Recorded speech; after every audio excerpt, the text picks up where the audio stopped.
And you know what? I'll probably be doing my intros long enough to buy some extra time for those who will be jumping in late.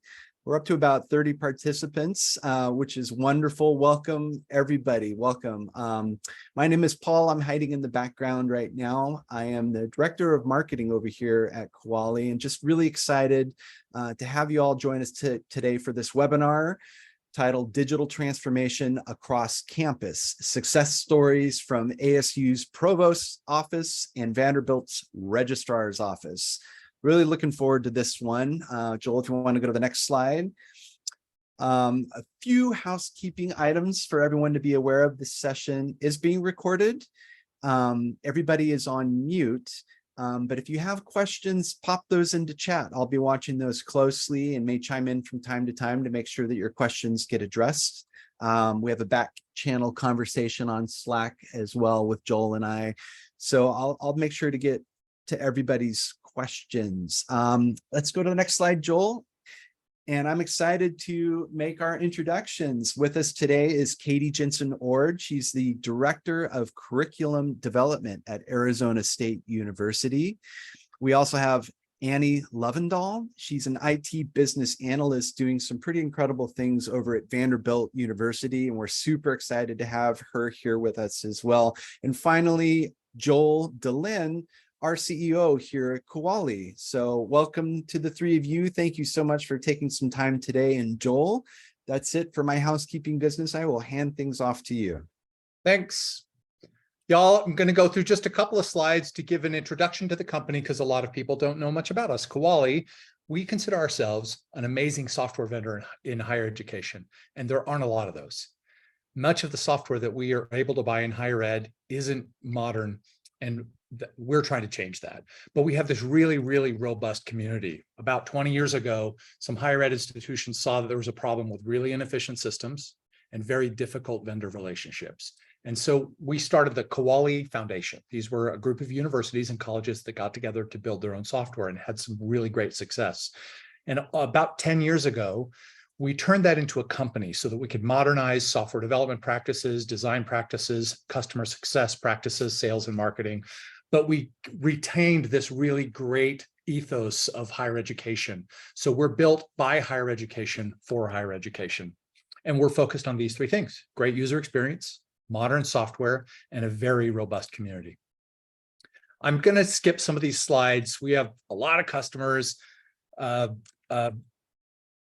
I want to just talk to you really quickly about what our products are. So we have 5 key products, and we're talking about one of those today. So we have a financials product, which is general ledger and things like that. We have a continuity planning product. We have a research suite. And then we have a curriculum management and catalog product. We're not talking about those today. If you're interested in talking about any of those, we would love to talk to you about them. What we're talking about today is Kuali Build. Kuali Build is our no-code forms and workflow tool. And the reason why we use Kuali Build, the reason you would use Kuali Build, is because you wanted to automate something that's on a PDF today, or on a Qualtrics form, or on a paper form. And you want students to be able to fill that form out, or faculty or staff, on their phone, or on their computer, or on their iPad. And you want that entire thing tracked. That's what Kuali Build is. So I'm going to turn it over to our panelists. So we're going to start with Katie. Katie's going to tell us a little bit about her story and ASU's story. And then after Katie, then we're going to turn it over to Annie, who's going to talk a little bit about Vanderbilt's story. And then we're going to throw a ton of questions at them. So Katie, you're first. Awesome. Thank you. So I'm excited to be here today to talk a little bit about Build and what we've been able to do here at ASU. We kind of, just to give you like some overview of what we are doing and who we are. We have a very large student body with 112,000 undergraduate students and 30,000 graduate students. And we also have 5,000 faculty members. So we're a big institution, and we have often found that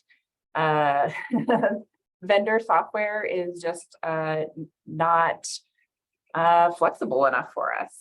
So we started with onboarding curriculum management fully in fall 2021, having kind of started our RFP process and all of that in 2019.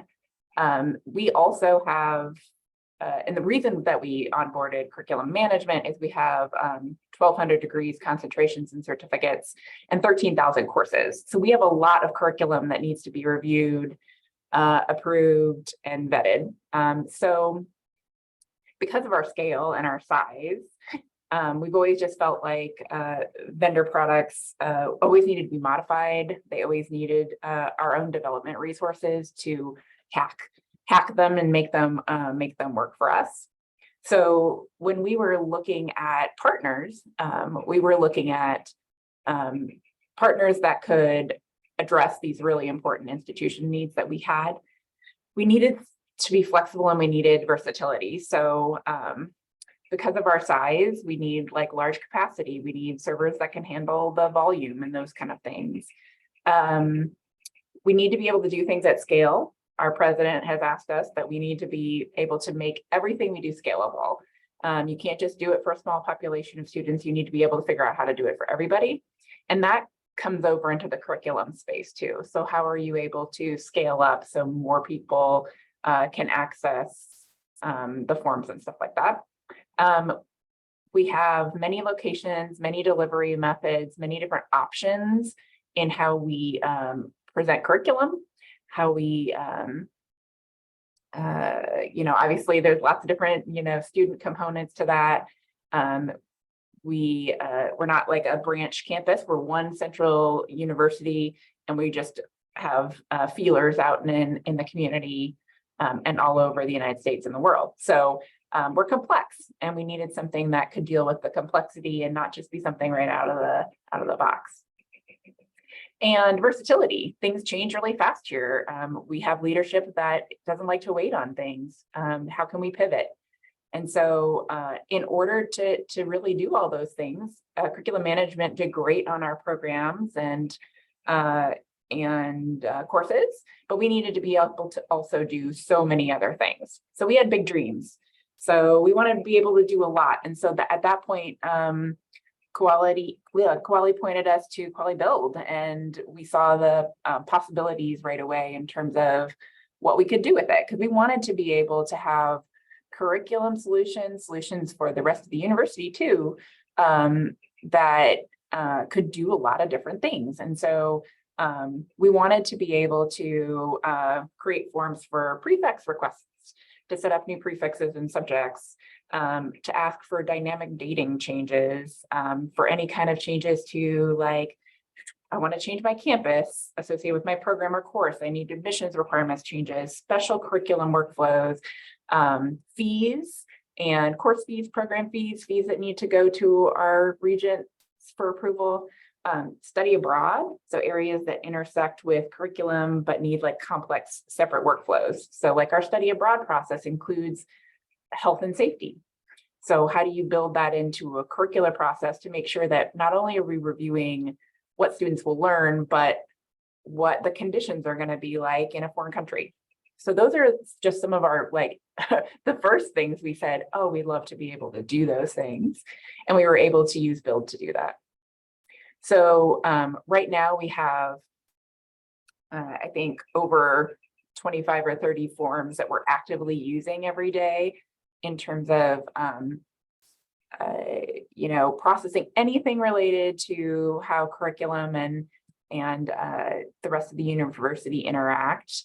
I wanted to talk a little bit about our favorite features that we had in Build. And part of the selling point for us in terms of why we liked it. So not only was it able to handle our complexity and our need to be able to change things quickly, we really liked that there's lots of gadgets to use for all kinds of different, purposes. You have an email gadget, or you have a time and date gadget. You have integrations that you can build in with gadgets. So that was something we loved. Katie, can I just interrupt just for please. people who don't know what a gadget is? So with Kuali Build, and sorry, we don't have time to demo, but we'd be happy to demo later. When you're building a form that you want people to fill out, you're going to be able to drag and drop what we call gadgets onto the form. So it might be a text box, it might be a date field, an email field, a signature field, dozens of different gadgets that you can drag onto the form. And then you can use those gadgets in various reporting capabilities as well as workflows. Sorry, Katie. Yeah, oh, that's fine. Yeah, we really kind of going to the flexibility thing, we really liked that we could build it ourselves, that we could make it be the way we need it to be, and that we had a lot of tools within the form itself to help us along the way in terms of like the predetermined gadgets that, you know, you can pull over a multiple choice or a checkbox or a drop down and kind of build it to the needs of the institution. One of the things we really liked is the workflow features that supports lots of different branches and lots of different approval pathways.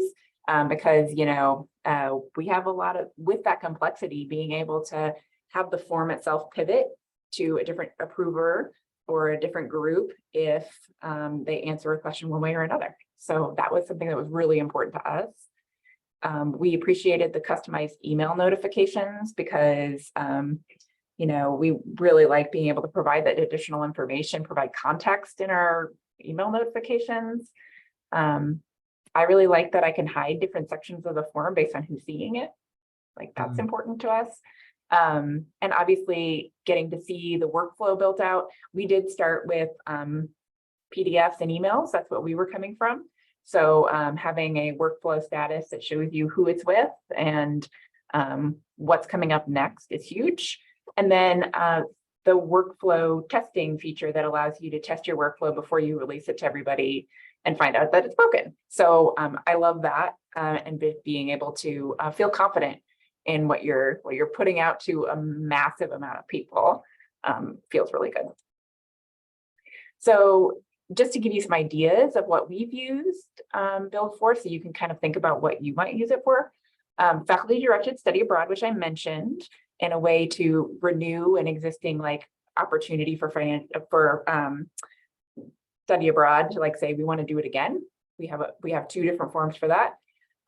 Requesting online for an existing program to say, hey, we want to offer this online, and that workflow routes to the instructional design team who is going to help build that out. It routes to the registrar's office to set up all the structure behind the scenes. An international partnership form where we can share information about setting up institutional partnerships with international organizations to share credit or resources. So who needs to know about these agreements and partnerships, and what do we need to know operationally to make those happen? We have a plain old user request form. That's our primary way for managing users for our Kuali products. So you know, when they would like to request access, they use the build form and we get them set up with any access they need. And we have accelerated bachelor's and master's. So anything like, again, curriculum related. We also have a student facing form for them to remove AP credit from their record. We have the general education designation. So you can submit a course to receive a designation for general studies or general education.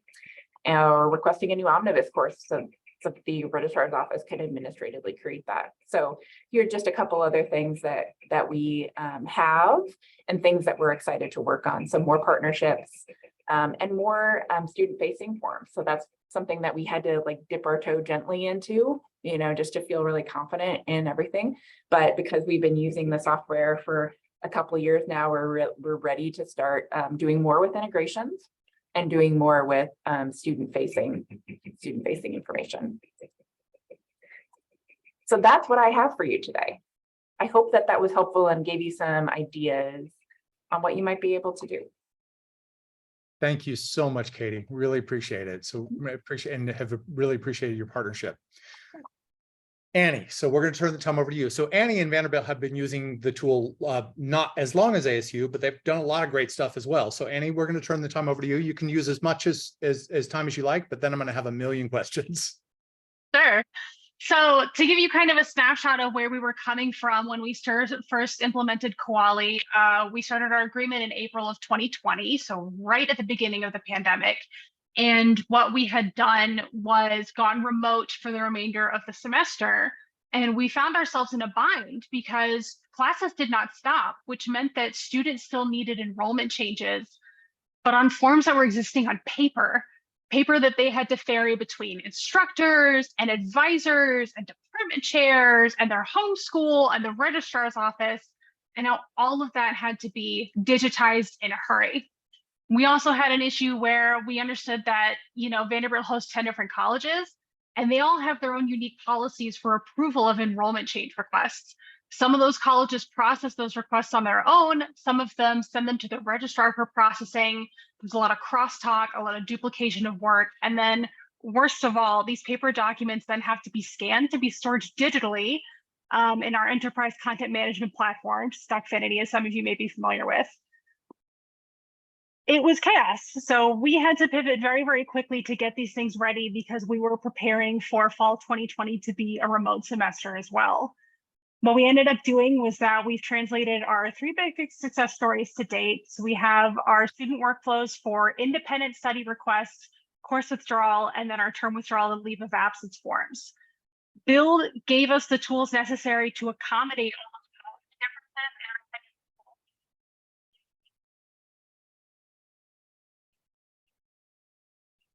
I'm losing Annie. Katie, are you losing Annie too?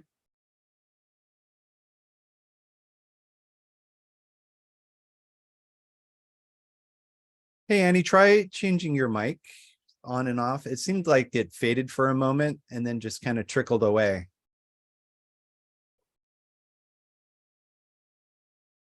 No. Oh, no.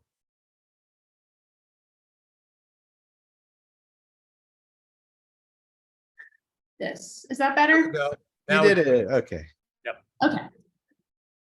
All right. So how much did we miss? Where did I stop? When we spoke up, it was just before that you cut out. Okay, great. So as I was saying, Build gave us the tools to design a workflow that accommodates all these policy differences across colleges. It gave us the means to robustly test these workflows to make sure that every exception to our policies were covered.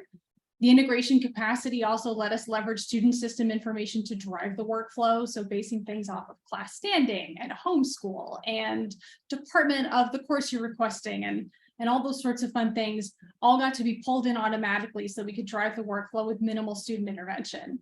It also meant that we had less manual intervention in getting approvals where they needed to go. We had less crosstalk between schools and offices, way less duplication of effort, and no more requests falling through the cracks.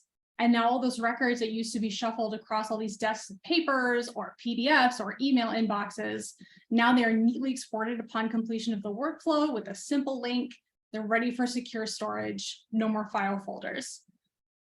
We've got a couple of other student-facing workflows in the pipelines. One of the ones we've just launched recently is the intra-university transfer request, which was a huge one for us because that also goes from college to college, depending on where the student is going.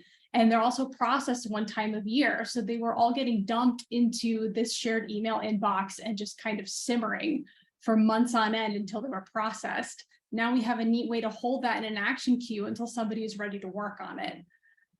The other greatest success story we've had is that we have brought in the process for requesting changes or addition to or termination of degree programs. So this was a process that we had to undertake because it is for seeking program accreditation for applying with the Southern Association of Colleges and Schools. We needed a way to collect a tremendous amount of information that was sensitive to the type of changes being requested. We needed a way to bring online the process for assessing needs for changes to faculty or staffing, equipment, classroom space, all those other resources into one place with these degree program proposals. We then made it way easier for higher level university leadership to be a part of that review process, offer their feedback, and transmit that feedback to requesters. And now that we've expanded the use of that program to include our non-credit online offerings, as well as our non-degree programs such as minors and concentrations, Kuali Build allowing you to duplicate an app meant that instead of having to reinvent the wheel all over again, we were able to duplicate those existing applications and modify them for new usage, which was absolutely huge and a tremendous time saver for us. We also leveraged Kuali Build to make using Kuali Build even easier. We were starting to get an increased number of requests across academic affairs at Vanderbilt. So what we ended up doing was creating an intake questionnaire for new Build app requests. So we now had a streamlined way to collect things like success criteria and integration needs and timeline and funnel it all through the process where it goes through a team review with my teammates, and we assess the fitness for Kuali Build and whether it's going to fit into our workflow and timeline, and who's going to take management of the project. So that alone has made Build even easier by using Build to streamline our project process. We call that Buildception. Yes, yes. And I've got another webinar next week on my project planning process for using Build. So be there, be square. You know, we've got a number of other apps on the horizon for things like requesting changes to your PhD committee or your dissertation scheduling, requesting change of major or minor for undergrads, and requesting degree audit exceptions that all should be coming in the next couple of months. And we're very excited. Awesome. Okay, thanks, y'all. Questions are coming in. So I'm just going to start asking you some of the questions that our audience has asked. First one comes from Ignacia. Given the decentralization of our university, which is comprised of 20 faculties, we need to construct workflows that can be approved by different individuals, depending on the faculty of the specific student. Is there a mechanism in Kuali that can simplify the construction of these workflows? Naturally, we would not like to build 20 separate forms for basically the same workflow. Yes. So I'll say one of the things that we're doing is that we have information from our student information system to designate a student's home school, and using Kuali's group and people structures, we then have a group that says, okay, this student belongs to the College of Arts and Sciences. If that condition is true, we're going to route to a role within the group called College of Arts and Sciences, and that could be Office of Academic Services, faculty, what have you. We've got that in our academic hierarchy all the way down to the department and subject level. So that feature of being able to build your hierarchy of groups and then name roles and users within those roles is absolutely essential to making Build work for you. Katie, are you going to give that a thumbs up, or do you want to add anything? Yeah, I would agree. I think for student-facing information, having those integrations are so great. But for the non-student facing stuff, the groups and roles structure just allows you to set up that hierarchy. So, you know, you select the department, it goes to the right department people. You select the college, it goes to the right college people. And so an important part of that is user management. And I think that that's at least one important thing to think about as you embark on this, is making sure that you have a structure in place to deal with user management and making sure the right people are in the right roles. Yeah, that's a really important part of this. And it's something we help you through in that implementation process to kind of teach you what it is that you want to do. The other thing is that in the workflow, you can change the way that that you route the form at different points in the workflow. So the first node, for example, could be routed based on school. The second node in the workflow might branch, and the top branch might be routed based on the a number or the amount of fees or something else. So you can have different parts of the workflow route based on different things without creating multiple forms.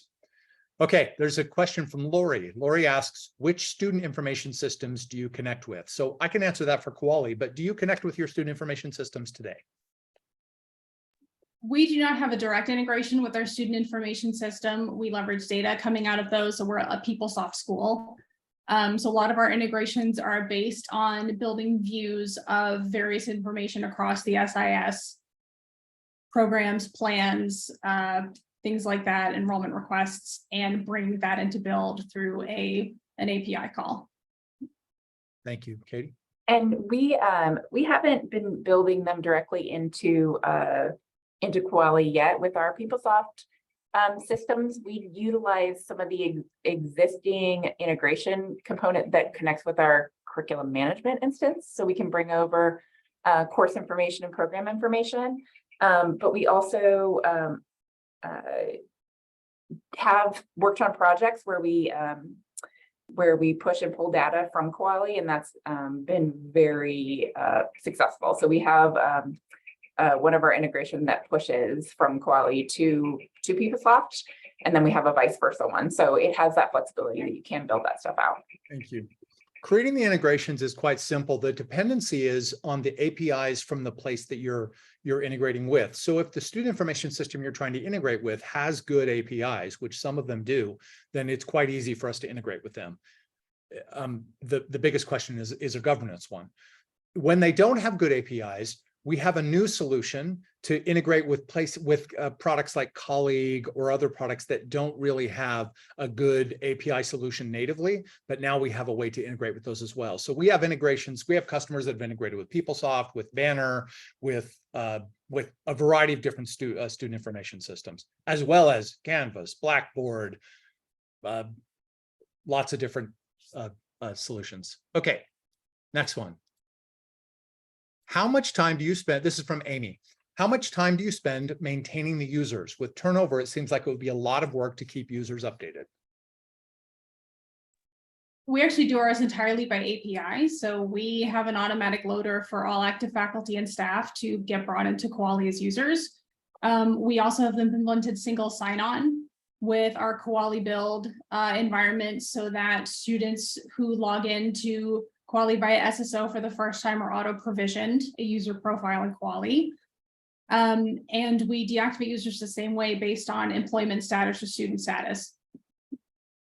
We don't have an integration built, but we do similar things. We auto-provision all the accounts. The first time they log in, they get auto-provisioned for an account. Where we spend our primary user management time is setting up people who have to approve or review a proposal. So faculty, staff, the approvers at the department level, the approvers at the college level for curriculum. And I would say, we have them submit a form and then we ask them to take a test because we want proof that they know what they're doing. So it does take a little bit of time to, make sure they go through the process, and then, we get them set up in the workflow. So there is, that's something to think about as you go forward, I think. Thank you. Okay, next one is, and I'll just put a plug in, our Kuali Days. So we're doing our first in-person Kuali Days since before COVID. So we invite everyone to come. Anyone that wants to come, it'll be the first quarter of next year. I can't remember. Terry's going to kill me, but it's either February or March or something, March or April. But it's Kuali Days. It's going to be in, I think, Los Angeles or somewhere in Southern California. We're super excited. So if you have any interest, whether you're a customer or thinking about being a customer, consider coming to Kuali Days. And on that first day, the Sunday of the conference, we'll be doing a training for those who are interested in getting certified in being a Kuali builder. Okay, next question. What does implementation and training look like? How long did it take? Let's see. Sorry, go ahead, Katie. You can go first if you want. Oh, okay. Implementation for us was relatively quick. I know we began our licensing agreement in April of 2024, and by end of July, I would say we were fully implemented and ready to fly solo. Training we did with TAD. I remember we were working with TAD. And has been great. They helped us get our academic hierarchy set up in groups so that we were ready to rock with student workflows from day one. And really the best thing about Kuali is that you can do a lot of learning on your own. I'm very much a self-directed learner, and having our sandbox and staging environments means I can just go out there and experiment and teach myself all sorts of new stuff. And I'm learning new stuff about Build almost weekly, to be honest. And I would say one of the other great benefits of Build is you can implement one form at a time. You could start with one form and just change that one thing, or you could do a mass launch and launch 5 forms at once, like we did. So you have some options there. Really, the setup time is, I think, really in the training materials world for us. It was. It's very intuitive, like you don't need a lot of training, but I think you do need, it's more like on the internal side of like informing approvers and people who are going to be in there all the time on how to, get access to the documents and use the action list and those kind of things. For the general user who's submitting a form, it's just super intuitive and allows you to provide a lot of direction to the person using it. So, what I liked is the fact that we could kind of roll out one form at a time if we wanted to.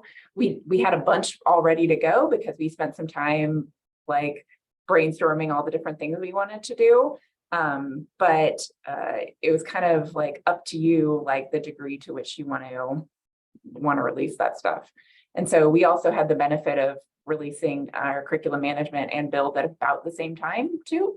So we just said, here's a bunch of new stuff, get ready to learn, and here's how you're going to be handling all of these different curricular actions going forward. So that was a good thing about our implementation.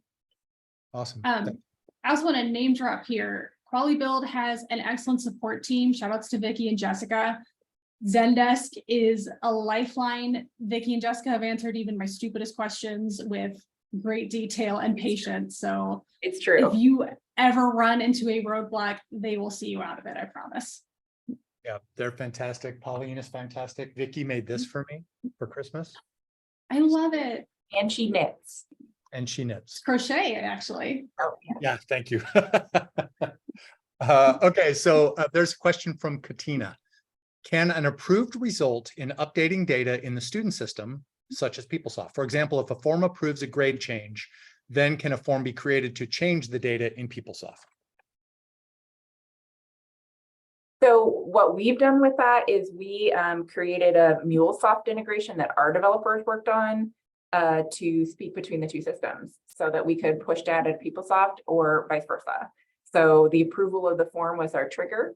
MuleSoft would do the beep boop stuff, and then it would end up in PeopleSoft. So that has been really wonderful in terms of reducing the amount of time our registrar's office spends implementing things.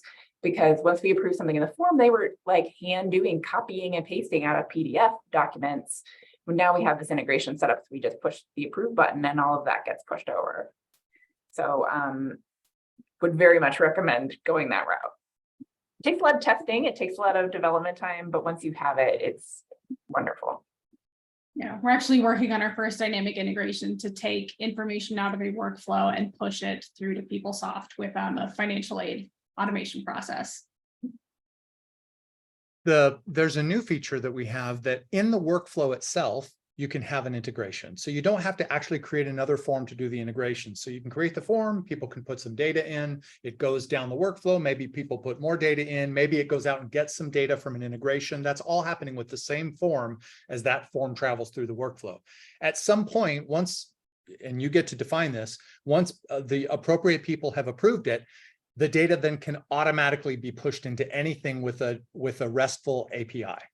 So as long as it has a RESTful API. So there are some student information systems like Banner with their Ethos APIs that you can just push it directly into. PeopleSoft, some PeopleSoft APIs you can do that with, or you could use something like MuleSoft or Boomi or whatever to create APIs that talk to those systems instead.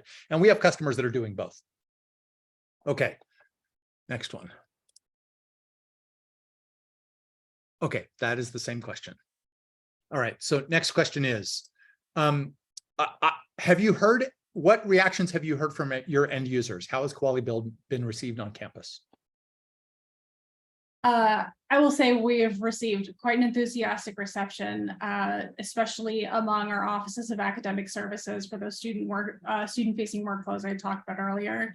We've also brought in our security access approval workflows, and getting things from employee supervisors and the security trustees for our student information systems has cut down on fussing around with emails back and forth by a tremendous amount. And our security trustees are really enthusiastic about being able to see and approve and log these requests easily. Awesome. Yeah, I would just say that certainly from like a faculty and staff perspective, everyone's just really happy with the ease of just being able to push the button rather than send a PDF or, you know, follow up on an email they sent 4 weeks ago. And being able to go in and say, where is this proposal at? And going and looking at the workflow and saying, oh, okay, it's still with them. They're still reviewing it. You know, it reduces the amount of emails you get on people checking on the status. I mean, that's still something we have to train people to understand how to do that rather than what they're used to, which is just emailing you. So like, it's definitely a good thing that has that visibility, and that's something that's really helped us too. It's nice to have those views. One of the benefits of Kuali Build is you've got the views of all the documents, and you can sort and filter and, you know, see in the column, is it still in workflow? How long did it take to get in workflow? How long has it been in the current step of workflow? So you can see all that, and that has to do with the next question. One more question. Is it possible to generate query results based on the processed forms? For example, if I wanted to generate a query that shows how many forms have been approved, how doable is it? I wouldn't know about building a query, and maybe Katie can speak to this differently. But one of the things that is really great about Kuali Build is that when you have your collected documents that are built on an app, those submissions that have been stored, you are able to set up your own custom filters to filter down the number of documents you want to see based on whatever criteria. And that can be metadata about the submitter of the form or the workflow. It can be content on the form you want to filter down. And you are able to then export that into a spreadsheet for some offline data manipulation. And that's what a lot of our app admins end up doing. Yeah, the filtering within the documents list is huge in terms of like, how many proposals have we had approved in the last 12 months? So it's really easy to just bring up the dashboard, essentially the dashboard of the documents list, and filter based on that and get a quick answer. Definitely being able to export all the data based on what fields you need to see is really, really helpful. And we've also just begun doing some work where we're pulling the data out using the existing API to add to our data warehouse in case people want to report on some of the data points that we're gathering as part of those forms. So we've done a little bit of everything. Do you have any idea how many apps or how many apps you've built, or how many submissions have gone through the apps in your enterprise? If you don't, I know. I have no clue about the number of submissions, but we're looking at almost 70 apps that we've built since summer of 2020. We have about 25 or 30 apps, but it's going to grow exponentially, I think. Yeah, can I share how many? Yeah, go for it. Okay, I won't say who is which, but one of you has 13,000 submissions that have gone through your system, and one of you has 18,000 submissions that have gone through your system. That's a lot. We're very popular. Yeah. Yeah, we have one of our customers has built over 2,000 apps, and they have hundreds of thousands of submissions that have gone through their system. Oh so gosh. it just grows and grows and grows. Okay, Yeah. next question. Can you share a little bit about, well, you kind of already did this, but can you share a little bit about ongoing support? Do we talk with a live person for help, or do we primarily use an online knowledge base? You kind of answered that, but is there anything else you want to add to it? You have both, actually. So Kuali has a great knowledge base in Dead Desk, articles on just about everything you need. You can leave comments on these articles if you need further clarification. And of course, you can always also submit a help ticket if you need direct answers. There's also the community where you can post ideas and get support for possible feature requests, and to share information between institutions to say, hey, we're doing this, but we'd like to be able to do this and we're not sure how. Other people can come in and say, hey, we're doing that exactly, and here's how we did that. I actually just got an email yesterday from somebody saying, hey, I saw your idea in the community about this. Here's the Python script for how we do that in our school. Let me know if you want the library for this. So a lot of collaboration happening, robust support system, and a great amount of documentation. And I just wanted to say that the turnaround time is wonderful. We very rarely have anything, especially those really quick questions you just need a quick answer to. We usually get a response in a couple hours. I mean, it's very quick turnaround time. Okay, awesome. That's great. Okay, sorry, this is shotgun questions, but there are a lot of questions, so that's a good thing. There are occasions when forms and similar documents need to be stored in a repository like SharePoint or OnBase. Does Kuali offer an easy way to integrate with these types of storage solutions? I don't have any experience with that other than the the data warehouse work we're doing. So, pulling it out to be held in our data warehouse. The other thing that I really love is the fact that you can generate a PDF as part of the workflow and as part of your final notice. So you can generate a PDF and save that wherever you need to do. And I'm sure you could write a script to pull those PDFs as well. It's really cool. I think we're probably in the same boat right now with our student-facing workflows. We just send a notification out to a shared inbox with that PDF attachment. And currently we're manually uploading that, but there is a desire to potentially automate that so things get pulled out of that inbox and uploaded to our content management system. For those who are interested in document management integration, so there are a couple of ways you can do document management integration. First of all, a lot of people are using document management less because they can do all their queries and have the information digitally right here. They don't have to actually create a PDF. But for those who need to be able to create a PDF to store it or some kind of document to store it, what you can do is you can have the workflow at the end of the workflow automatically generate a PDF. And then you can either, and both of you implied this, send that PDF via email someplace, or you can push it into an API. So SharePoint has APIs that you can push things into. I assume that OnBase does, but any kind of document management tool that has a RESTful API that we can talk to, we can push a PDF into that to do the integration. Okay. If a form has to be approved for different areas by different approvers, does the form go through the approval process in sequential order, or does it queue the form in all the different areas at the same time? You can build it the way you need it, right? You can build out a branch that goes through both at the same time. If you want them to like exist together, if you want them to be structured in a way that has one come before the other, you can do that. Or we use, sometimes there's a committee approval option that would allow everybody to be in one bucket and require everyone to approve in order to move forward. So you could do it like a bunch of different ways. And that's like kind of the fun problem solving you get in if you start building forms and workflows, is you can kind of tweak those things. You could try them out with the workflow tester and see how you like them. And also look at the notifications that would be sent at each stage too, which is pretty cool. Thumbs up to that. And the person said, thank you. Is it possible to integrate Kuali with the Ellucian banner? I'll answer that because you're both working with PeopleSoft. Yes, we have customers that are, there's a little bit of trickiness that we had to do to be able to work with Ellucian's ethos authentication, which we have done. So that's in the product natively now. So now if you want to be able to talk to the Ellucian APIs, you can do that. Now you need to be able to know how to talk to their APIs. So you need to understand the data structure. So you'll probably need some help from IT to create those integrations. But once you create them, they're very simple to use. So you might create an integration that is like, give me a list of all the buildings on campus, or one that says, give me a list of my programs, or give me a list of courses or whatever.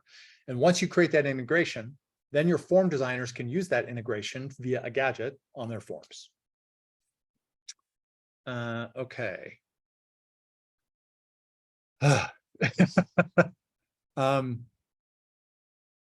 Where does the data that Kuali collects go? I understand it can be integrated to pull data in. Can it send data to our student information systems? I guess we've already answered that question. Yes, you can. Yeah, okay. Yeah. All right. Let's talk about IT. So tell us more about your experience in working with IT, because you've had very different experiences. So who wants to go first on that? I'll go first. We've been able to do so much of our implementation ourselves. We built our own forms, the integrations that between our other Kuali product, curriculum management and Build, we were able to do ourselves.